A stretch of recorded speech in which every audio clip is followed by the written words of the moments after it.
सहज योग में सबसे आवश्यक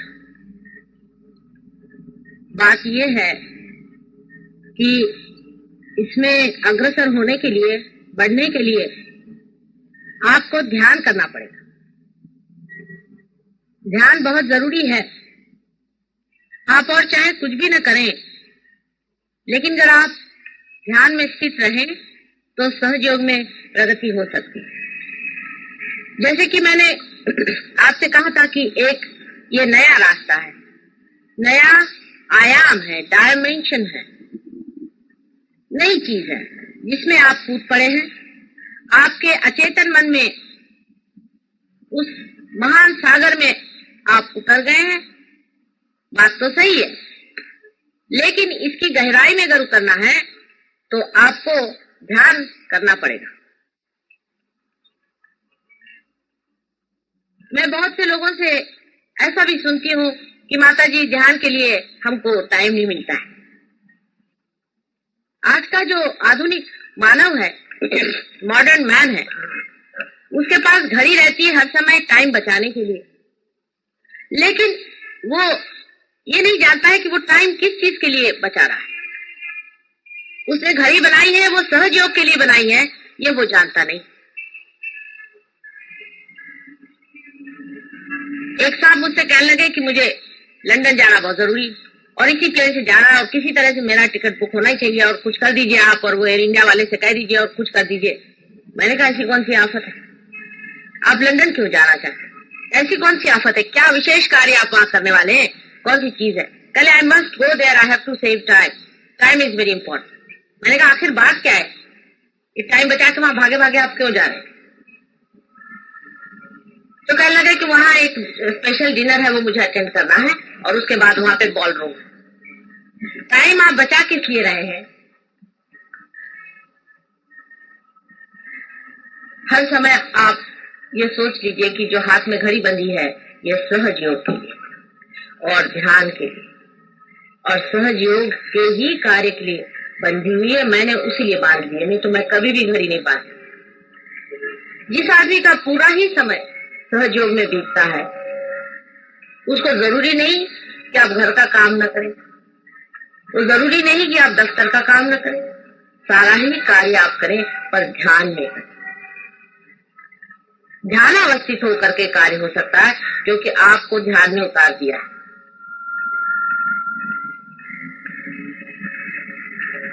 हर एक काम करने वक्त आप निर्विचार हो सकते हैं और निर्विचार होते ही उस काम की सुंदरता, उसका संपूर्ण ज्ञान और उसका सारा आनंद आपको मिलने लग जाता है। समझने की बात है, ये लोग समझते नहीं, इसलिए ध्यान के लिए अलग से टाइम नहीं मिलता है, आदि झगड़ा शुरू हो जाता है। लेकिन जब इसका मजा आने लगता है तब आपको आश्चर्य होगा कि नींद बहुत कम हो जाती है और आप ध्यान में चले जाते हैं। निद्रा में भी आप सोचेंगे कि आप ध्यान में जा रहे हैं। कोई भी चीज छोड़ने की या कम करने की नहीं, लेकिन हमारी जो महत्वपूर्ण चीजें हैं, जिसे हम महत्वपूर्ण समझते हैं, वो बिल्कुल ही महत्वपूर्ण नहीं रह जाती और जिसको हम बिल्कुल ही विशेष समझते नहीं है, वो हमारे लिए बहुत कुछ हो जाता है।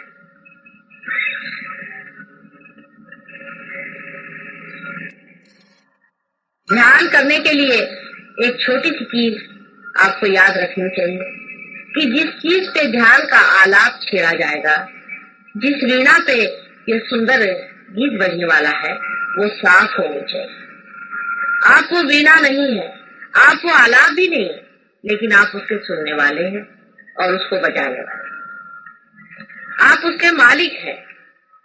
इसलिए अगर वो वीणा कुछ बेसुरी हो, उसके अगर तार रंग खा जाए या उसके कुछ तार टूट जाए, तो आपको जरूरी है कि उसे ठीक कर लेना चाहिए।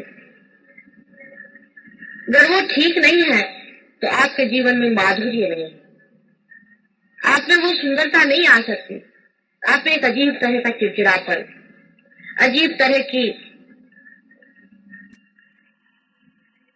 विक्षता, और विचलितता दृष्टिगत होगी। एक सहयोगी को एकदम निश्चित मति से ध्यान में बैठना देखना बहुत बड़ी चीज हो जाती है मेरे लिए। और वही मैं देखती हूँ कि कुछ सहयोगी गहराई से अंदर चले जा रहे हैं और कुछ सहयोगी बहुत विकसित। यह नहीं मैं कहती कि सभी लोग उतनी दशा में पहुंच सकते हैं या नहीं, लेकिन जो कुछ भी बन पड़े वो इस जीवन में करना ही चाहिए। उपार्जन का जितना भी समय है वो इसी में बिताना चाहिए, और जो कुछ भी मिल सके सब इसी में मिलना चाहिए, बाकी कुछ हो या नहीं हो। अधिकतर लोगों को मैं ये देखती हूँ इधर उधर की 50 बातें करेंगे, लेकिन ध्यान की बात, अपने मन शुद्धि की बात, अपने अंदर के आनंद को उभारने की बात कितने लोग आप लोगों में से करते हैं। इसने ये कहा, उसने वो कहा, ऐसा हो गया, ऐसा नहीं करना चाहिए था, वैसा नहीं करना चाहिए। ये क्या सहयोगी को शोध नहीं होगा? जब आपके पास निर्विचार की इतनी बड़ी संपत्ति है तो क्या उसको पूरी तरह से उभार देना चाहिए या नहीं? ये तो आप जानते हैं कि क्षण क्षण आंखों से पार है और हर क्षण उसे आप खो भी रहे। ये हर एक क्षण कितना महत्वपूर्ण है, इसे आप देखिए। कौन सी छोड़ने की बात, कौन सी पकड़ने की बात मैंने आपसे आज तक तो की नहीं होगी कोई भी ऐसी। लेकिन ये आपका भ्रम है, आपका मन आपको भ्रम में डाले दे रहा। तो क्या तुम घर गृहस्थी छोड़ दोगी? मैंने घर गृहस्थी छोड़ी, जो आपसे मैं घर गृहस्थी छोड़ने को कहती हूँ। आप जानते हैं कि आपसे कहीं अधिक मैं मेहनत करती हूँ, लेकिन मैं थकती नहीं हूँ, क्योंकि मेरा आनंद का स्रोत आप लोग हैं। जब आपको देख लेती हूँ बस खुश हो जाती, तबीयत सारी बाग बाग हो जाती।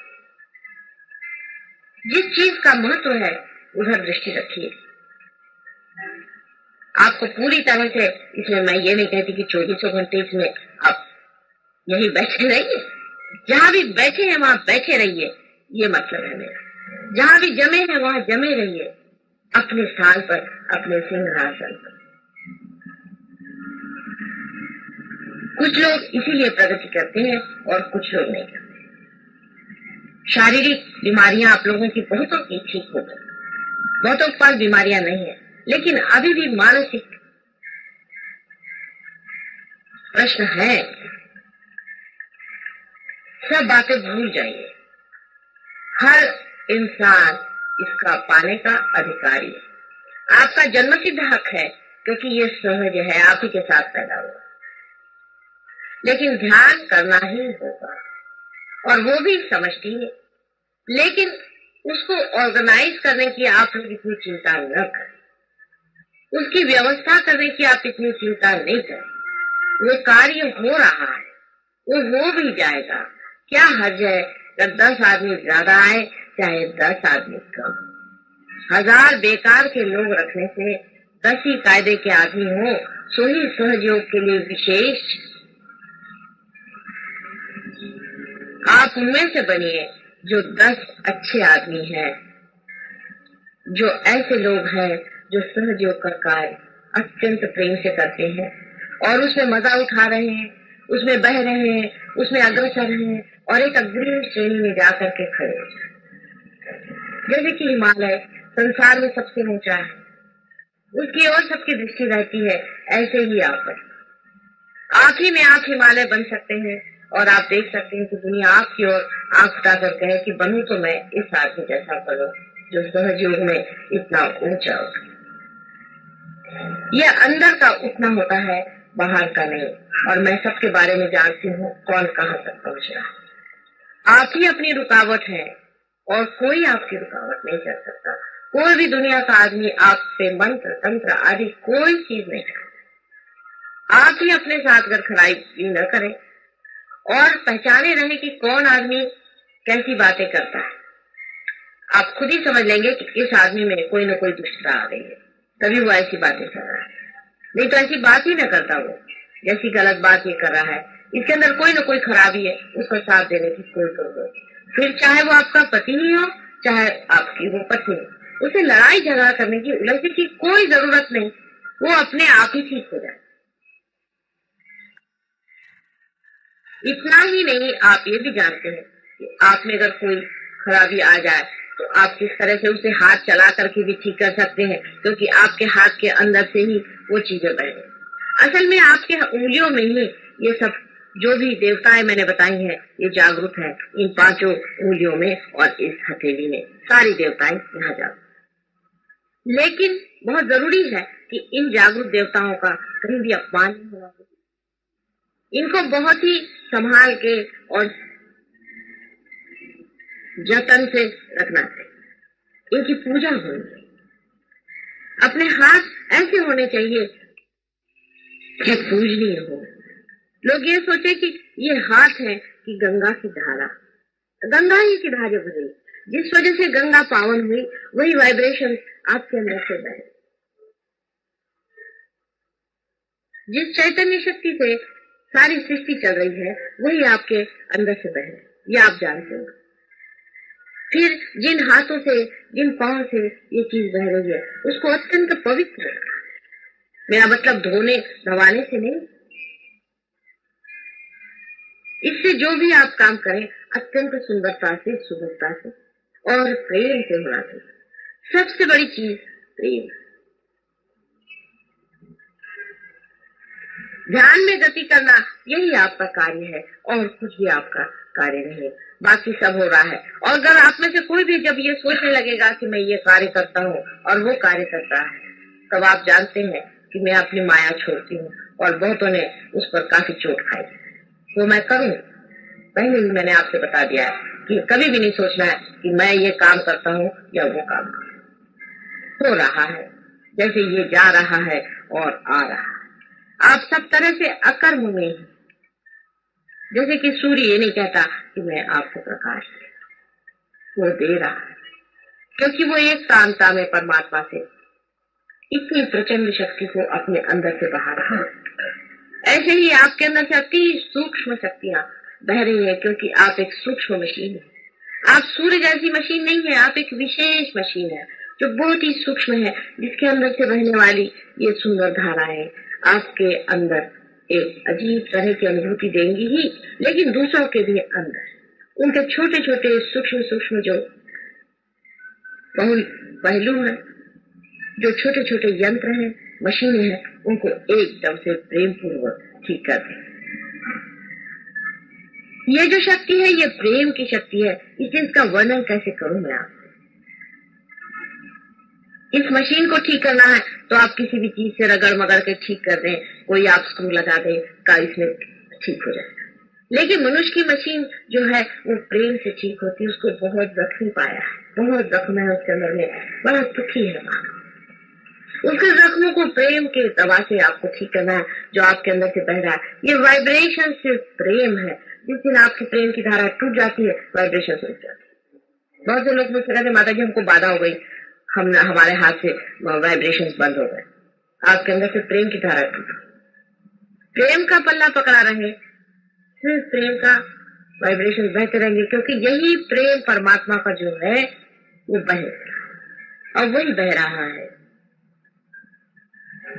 इतनी अद्भुत अनुभूति है, इतना अद्भुत समाया हुआ। क्या ये सब व्यर्थ हो जाएगा क्योंकि आपने इसमें पूरी लगन से मेरा साथ नहीं दिया?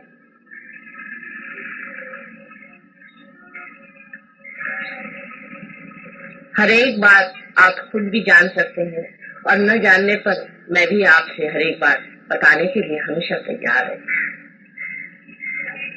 लेकिन थोड़ा सा इसमें एक आपसे सुझाव देने का कि आप इसके अधिकारी तो हैं या नहीं, इसे सोच लीजिए। क्योंकि आप मेरे ध्यान में आते हैं, जैसे मराठी में बहुत से लोग कहते हैं मी मुद्दामून आले, इससे आप अधिकारी नहीं। आप अधिकारी इसलिए होते हैं कि आपके अंदर वो गहराई आ गई। जैसे घाघर है, जितनी गहरी होगी उतना पानी उसमें समा जाए। अब वो अगर ही नहीं है तो उसमें पानी डालने से क्या फायदा, वो तो सब पानी निकल जाए। अपनी गहराई आप ध्यान से बढ़ाइए, ध्यान पे स्थित होइए, ध्यान में जाइए, ध्यान में जो विचार आ रहे हैं उनकी ओर देखते ही साथ साथ निर्विचार हो जाए। निर्विचार होते ही उस अचेतन मन में, अचेतन सुप्त चेतन नहीं कह रहे, अचेतन मन में अपनी चेतना के सहित आप जाएंगे। आपकी चेतना, आपकी कॉन्शियसनेस खत्म नहीं होगी, वहां आप चेतना को जानेंगे।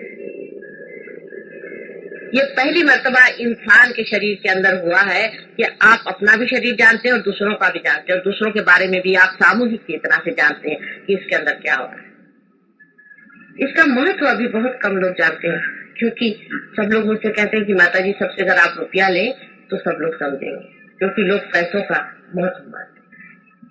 पैसा एक भूत है, पैसा लेने से अगर आप इसका महत्व समझे तो बेहतर है कि आप नहीं समझे।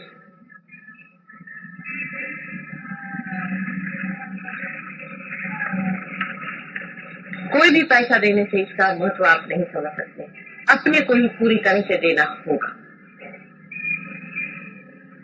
और वो देने में कितना मिलने वाला है। जो आप 7 गुण खड़े हुए हैं वो तो एकदम साक्षात है।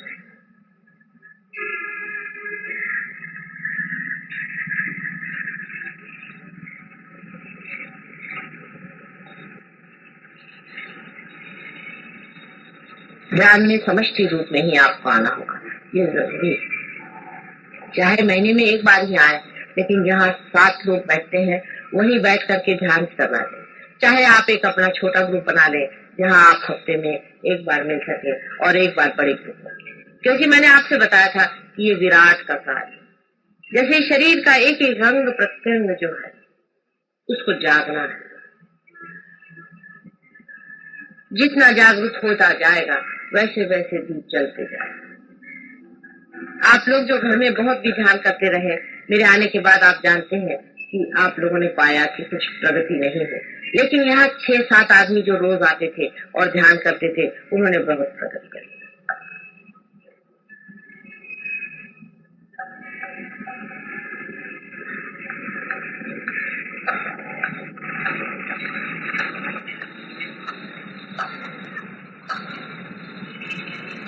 ध्यान में अगर आपकी आंखें फड़क रही हो तो समझ लेना चाहिए कि आज्ञा चक्र पे कोई चोट हो रही है।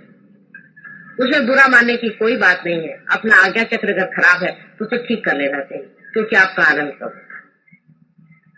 आपका शरीर अगर हिल रहा हो ध्यान में और आप आराम से बैठ नहीं सक रहे हैं तो समझ लेना चाहिए कि आपके मूलाधार पे ही चोट हो गई। ये और भी डेंजरस सिचुएशन हो जाती है।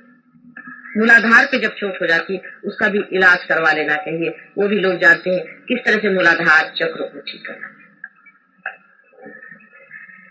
जानने को तो आप लोग मेरे लेक्चर सुन सुन के सब शास्त्र जान रहे, लेकिन मैं देखती हूँ कि जो लोग थोड़े ही दिन पहले आए हैं वो आप लोगों से कभी कभी बहुत जोरों में जल्दी आगे बढ़ जाए, क्योंकि ये पढ़ाने लिखाने की बात है। ये आपके हाथ अगर थरथरा रहे हैं, कप कपा रहे हैं, तो भी समझ लेना चाहिए कि कुछ न कुछ आपके अंदर बहुत बड़ी खराबी हो गई।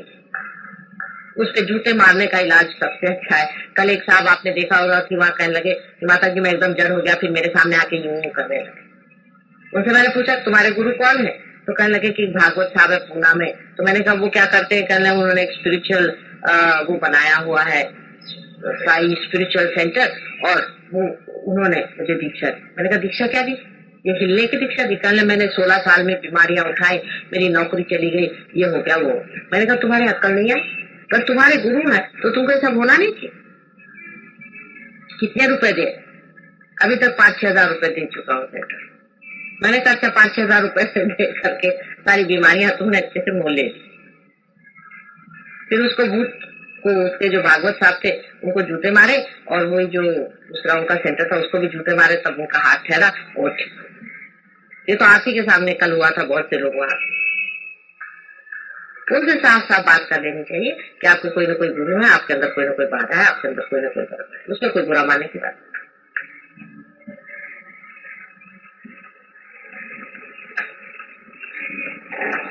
लेकिन मैं देखती हूँ कि एक को जरा सी भी बाधा पकड़ती तो दूसरा बाधे वाला बराबर उसके साथ में खड़ा हो जाता।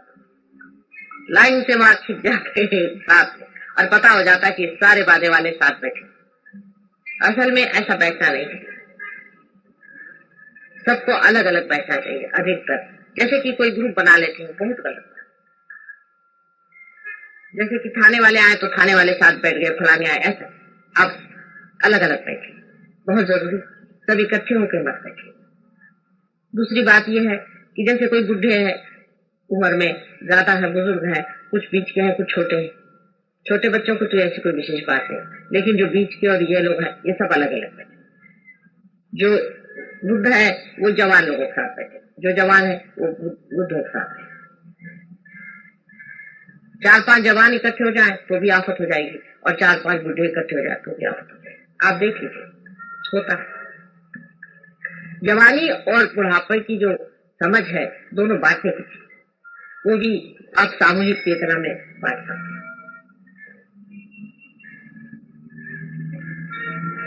बड़ों को समझदारी चाहिए, विजडम चाहिए, जरूरी है। बहुत वाइज होना चाहिए, बड़प्पन चाहिए, बड़ा दिल चाहिए, और छोटों को मान्यता चाहिए, बड़ों का मानना चाहिए, और छोटों में एक्टिविटी ज्यादा होनी चाहिए बड़ों से। बड़े आदरणीय हो तो उनका आदर होगा, पर बड़ों को आदरणीय होना चाहिए और छोटों को बड़ा का आदर करना चाहिए।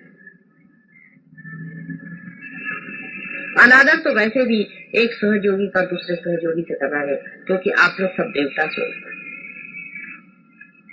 ये सब आप ध्यान में समझ सकते हैं। आपसी बातों से, दूसरों के बारे में आंतरिकता से अगर आप सोचें तो आप फौरन समझ लेंगे कि अरे भाई उनका तो ये आज्ञा चक्र पकड़ा है इसीलिए ऐसा होता है, अरे भाई उनका तो हृदय चक्र पकड़ा है इसीलिए ऐसा होता है, इसीलिए स्वर ठीक से नहीं निकल रहे। आपको बुरा नहीं लगेगा, दूसरे को भी बुरा नहीं लगेगा, लेकिन बुरा लगना यही बहुत बड़ी बात है। मेरी भी बात का लोग बुरा मानते हैं तो फिर औरों का क्या? मेरी कोई भी बात का बुरा नहीं मानना चाहिए। मैं आपके बिल्कुल हित के ही लिए सारा काम करती हूँ, या आप जानते हैं। कोई भी बात की चर्चा होते वक्त ये देखना चाहिए कि हम सिर्फ यही चर्चा कर रहे हैं ना, कि हमारी कुंडलिनी कहाँ है, हम कहाँ जा रहे हैं, कैसे उठ रहे हैं। बाकी सब चर्चाएं व्यर्थ। हम धर्म में कहाँ तक जागरूक हो गए हैं, हम धर्म के अंदर कितना पा रहे हैं, कितना आनंद परमात्मा का लूट रहे हैं, यही अनुभव आपस में बताना है और इसी को आपस में जानना है। और बाकी सब व्यर्थ है, बाकी सब चीजों में मौन ही बेहतर चीज।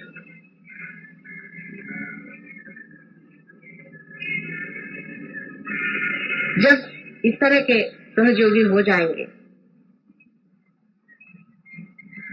तो बड़ा अंतर हो जाएगा, बहुत बड़ा अंतर।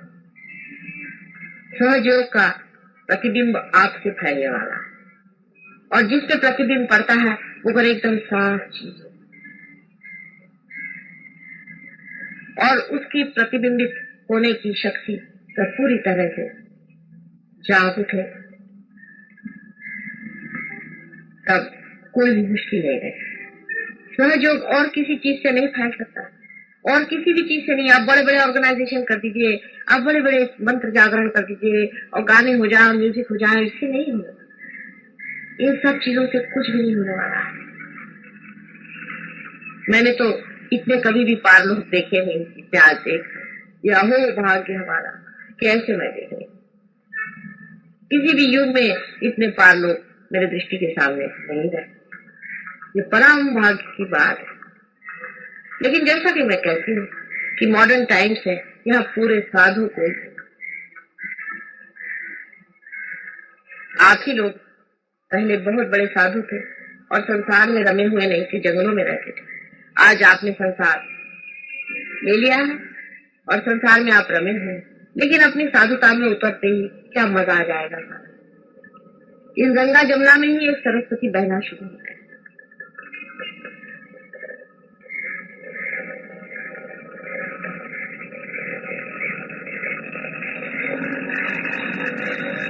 कान में जाते हो किसी भी तरह की बाहर की आवाज आपको भूल जाए। अगर कान में भी आप उंगली डालें और संस्कार अगर आपका पूरी तरह से खुला हुआ है, जिसकी पहचान पूरी तरह से आप आंख को बंद कर ले, आप सुन सकते हैं। इसीलिए जो वो लड़के आए थे जो सुनते नहीं थे, उनको थोड़ा थोड़ा सुनाई देने लगे। अगर आपका संस्कार खुल जाए तो लिम्बिक एरिया में डॉक्टर सब लोग जानते हैं कि वहां पे सटल पॉइंट्स होते हैं, सटल सेंटर्स होते हैं। उसको एक्साइट करने से वही काम होता है जो नाक, कान, मुंह और सब अपने शारीरिक जितने भी ऑर्गन्स हैं उससे होता है। उसी संस्कार को हम जागरूक कर लेते हैं जो सारे शरीर को यहाँ संभाले हुए है, और आपको सारी जैसे सुगंध है, हर एक चीज, नाक की कोई जरूरत नहीं आता है, फिर आप श्वास भी यहाँ से ले सके। सारे शरीर के सारा ही शरीर अगर भ्रष्ट हो जाए तो भी आप यहाँ से सब काम कर सकते।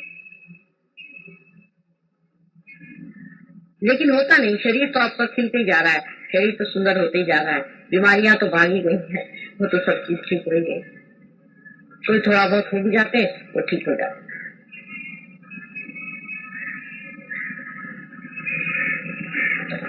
लेकिन ध्यान में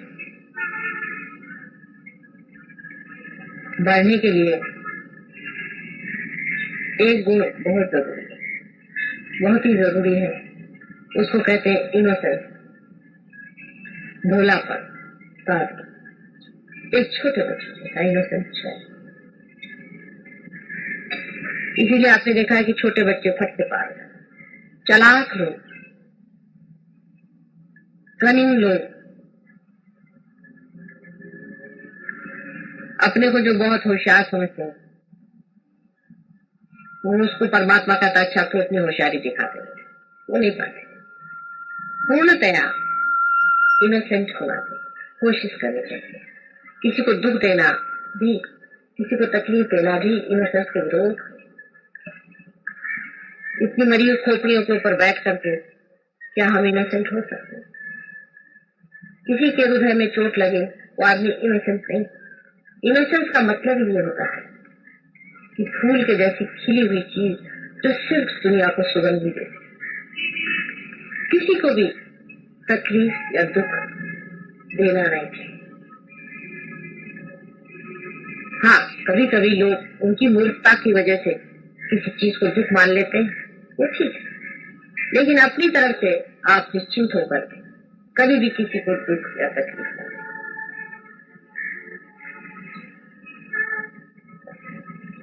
आपके पास तो इनोसेंस का स्विच है नहीं। मैंने देखा था कि देखें आप लोगों ने ऐसा कोई स्विच बनाया है, अगर हो तो वैसे इनोसेंस का स्विच दबा लीजिए तो आप देखिए आपका आगे फिर एकदम साफ। पर इनोसेंस का स्विच आप लोगों के पास है नहीं, दया का स्विच है नहीं, शांति का स्विच है नहीं, ये सब स्विचेस आपके अंदर अभी तक लगे नहीं है। पहले आप सब अपनी देवता जगा लीजिए अंदर में जो बैठे हुए हैं, फिर उसके बाद एक एक सारे सबके स्विच भी लग जाए। पर सबसे आसान इनोसेंस का स्विच लगाना है, क्योंकि हम लोग एक बार बहुत इनोसेंट थे जब हम लोग पैदा हुए थे और जब छोटे थे। छोटे बच्चों के साथ रहने से इनोसेंस आता है, उनके साथ बातें करने से बहुत इनोसेंस आता है, उनकी बातें याद करने से बहुत इनोसेंस आता है।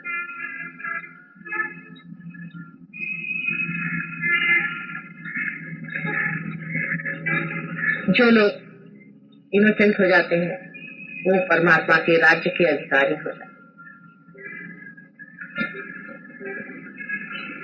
ध्यान में सिर्फ आप ये अपनी ओर विचार करें कि मेरा मन इस वक्त में कौन सी चालाकी में लग रहा है, गधे जैसा महामूर्खता का कार्य कर रहा है, इतना बस देखें। या अपने विचार, निर्विचारता, यही इनोसेंस है।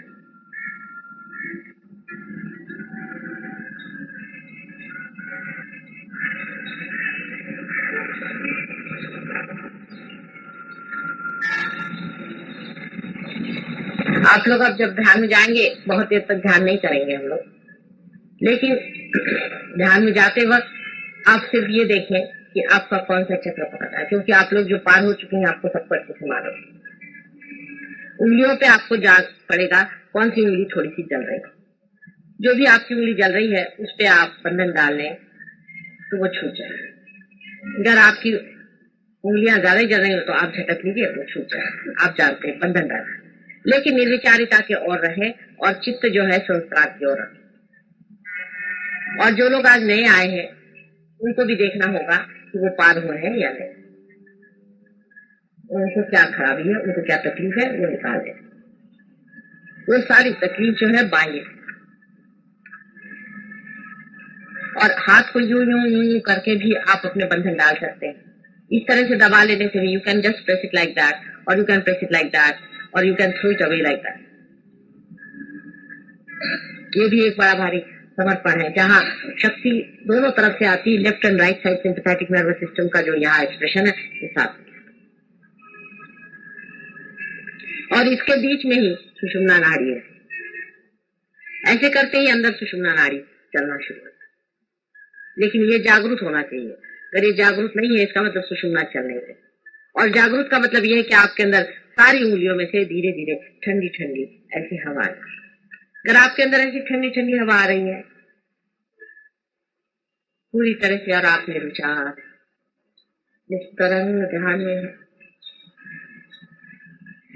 तो आप बढ़ रहे हैं आगे, आप चले जा रहे हैं। जैसे कि आप एरोप्लेन में बैठते हैं, आपको पता नहीं आप कहाँ जा रहे हैं, लेकिन आप कहीं पहुंच रहे हैं।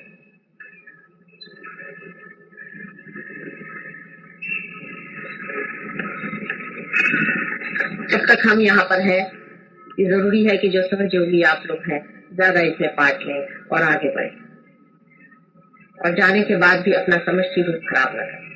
आपसी बेकार की बातें बोलने पर आप कुछ न कुछ दंड दें। जिसमें भी कोई सहयोग के सिवाय, अंदर की बात के सिवाय बाहर की बात जरा भी करी, उसको दंड। बाहर की कोई भी बात नहीं करें, अंदर ही की बात करें। अपने अपने चक्रों को साफ करिए, उसमें कोई शर्म की बात नहीं, कोई नहीं। जिसके जिसके चक्र पकड़े वो बाहर की बिल्कुल हिम्मत से सारी सफाई करके और नीचे डालें। जिसके भी हाथ जल रहे हैं निकाल, हमारे ही हाथ जल रहे हैं, निकालिएगा नहीं तो क्या करिएगा, बैठ भी नहीं सकते।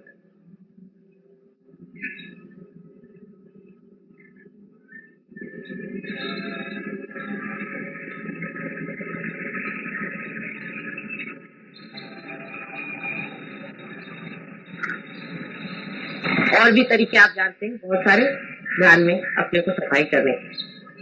इसमें कोई बुराई की बात नहीं है। अगर मैं किसी से कह दूं कि आप पानी में पैर डाल के बैठिए और इस तरह से निकालें, इसमें कौन सी बुराई की बात है? इसमें क्या बुरा मानने की बात? कितना पागलपन है, किस बात पे लोग बुरा मान जाते हैं। वो सोचते हैं माता जी ने क्या हाल किया। आप कोई बड़े भारी सेंट है, यानी बड़े बड़े सेंट तक ये काम करते हैं, आपको पता नहीं। जैसे मैंने कबीर दास जी के लिए कहा कि दास कबीर जतन से, कबीर दास जी भी अपने लिए कहते हैं कि मैंने जतन से उड़ी भई, जो कि इतने महापुरुष थे। फिर आपको इतना बुरा मानने कौन सी बात हो जाती है? जरा सा किसी से कहा कि एक मटका लेके आओ, बुरा मानते, फिर इतना बड़ा बड़ा मटका लेके आते। बेकार की बातें, मूर्खों जैसी अपनी जो कल्पनाएं हैं अपने बारे में, उसको क्या बचखाना, बचपना नहीं, चाइल्ड लाइक होना चाहिए, चाइल्डिश नहीं।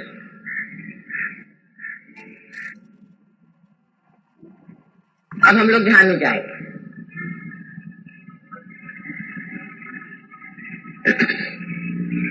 सब लोग इस तरह से बैठे, मैंने जैसे कहा है, पहले अपने को प्रेम से भर लो। आप जानते हैं मैं आपकी माँ, पूरा तैयार से जाने की मैं आपकी माँ, और माँ होने का मतलब होता है कि संपूर्ण सिक्योरिटी है, संरक्षण है। कोई भी चीज गड़बड़ शड़बड़ नहीं होने वाली। आप मेरी ओर हाथ करें,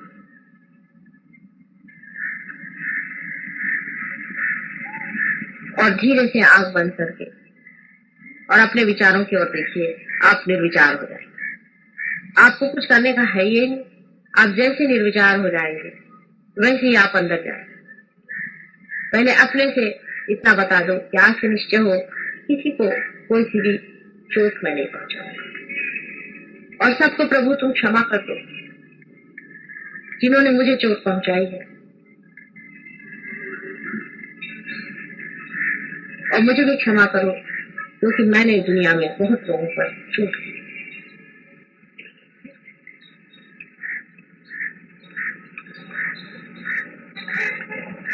आप जो भी कहेंगे वही परमात्मा आपके साथ करेगा। आप उससे कहेंगे कि प्रभु मुझे शांति दो, तो तुम्हें शांति देगा। लेकिन आप मांगते नहीं हैं शांति, संतोष दो तो वो तुम्हें संतोष दे, तो वो मांगते नहीं। मेरे अंदर सुंदर चरित्र दो तो वो चरित्र देगा। अब प्रार्थना का अर्थ है क्योंकि आपका कनेक्शन हो गया है परमात्मा।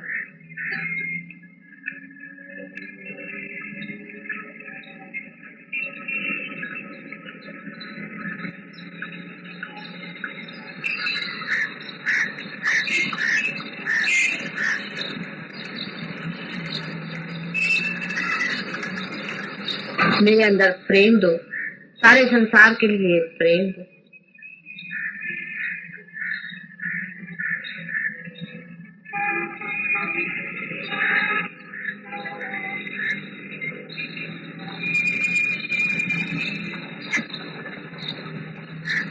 मुझे माधुर्य दो, मिठास दो। जो भी उससे मांगोगे वो तुम्हें देगा।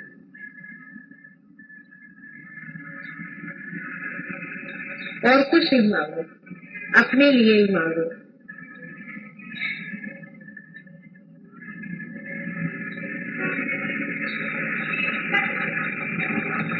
मुझे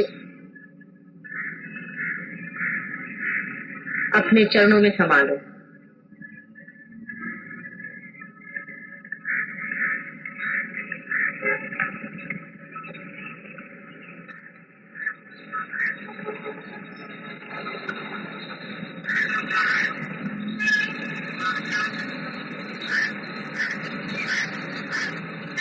मेरी भूल को अपने सागर में संभालो। जो भी कुछ मेरे अंदर अशुद्ध है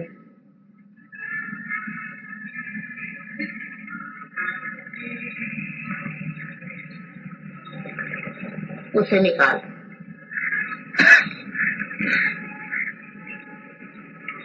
परमात्मा से जो भी प्रार्थना में कहोगे वही होगा।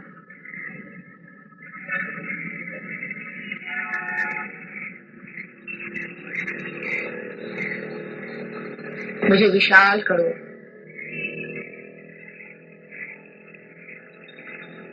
मुझे समझदार करो। तुम्हारी समझ मुझे दो, तुम्हारा ज्ञान मुझे बताओ।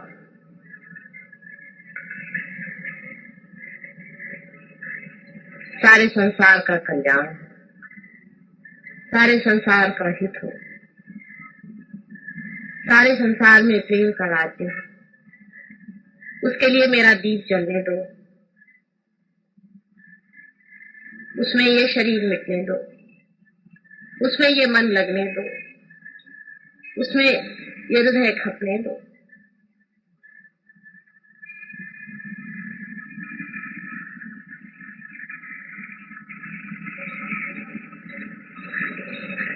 सुंदर से सुंदर बातें सोच करके उस परमात्मा से मांगो। जो कुछ भी सुंदर है वही मांगो तो मिलेगा।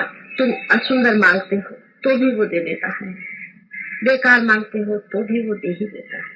लेकिन जो असली है उसे मांगो तो क्या वो नहीं देता?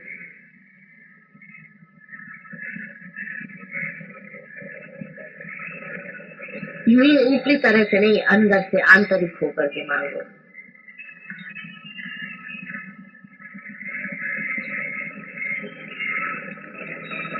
You must pray to God and ask what you want.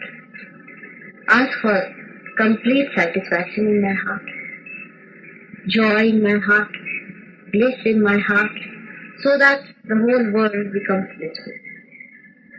Give me love, love that I could love the whole world, and that the whole world becomes one in love.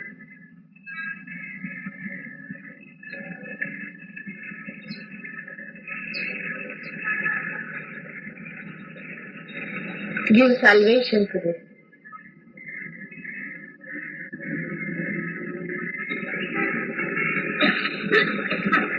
Humanity, which is suffering.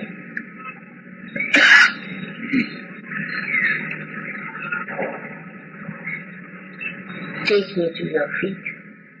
Cleanse me Please guide up.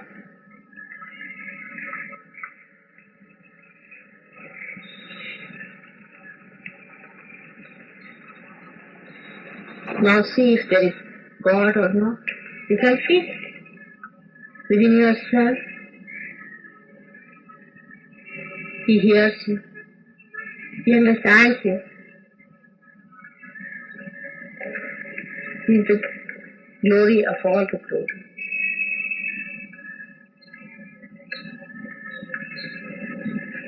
He loves you.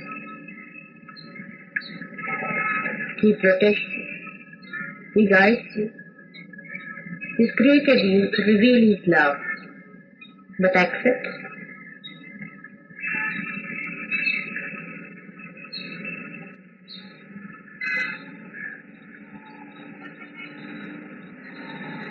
Anytime any thought is coming, you pray and you will be moving in the waves of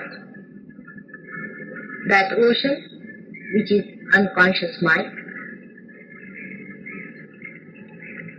It starts with thoughtless awareness.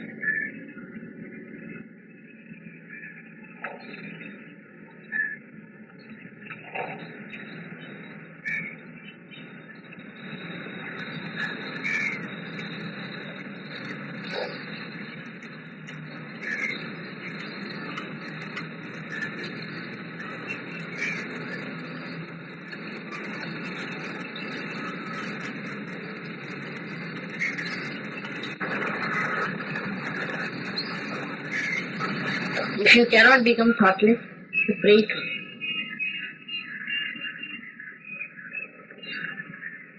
Him. Forgive me for what I have done, and forgive those who have done harm to me.